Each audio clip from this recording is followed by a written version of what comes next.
আজ আমি আলোচনা করব বুধের রত্ন পান্না বা মরকত মণিকে নিয়ে।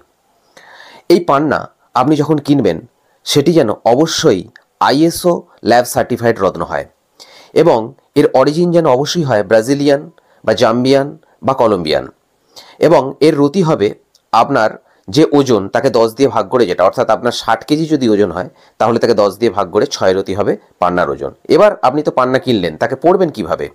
পড়ার জন্য আপনাকে খুব সকালবেলা 6টার আগে ঘুম থেকে উঠতে হবে।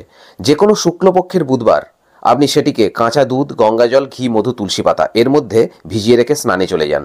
আধ ঘন্টা পর এসে আপনি সবুজ রঙের কোনো কাপড় পরিধান করে তারপর 5টি ধূপ জ্বালুন। 5টি ধূপ জেলে তারপর আপনি পান্নাটিকে সে মিশ্রণ থেকে তুলে নিয়ে ভালোভাবে জল দিয়ে ধুয়ে মুছে নিয়ে তারপর ক্লকওয়াইজ সেই ধূপের ধোঁয়ার উপর দিয়ে ঘোরাতে ঘোরাতে 108 বার বলুন ওম বোম বুধায় নমঃ। এবার আপনি আপনার কনিষ্ঠায় পান্নাটি ধারণ করুন।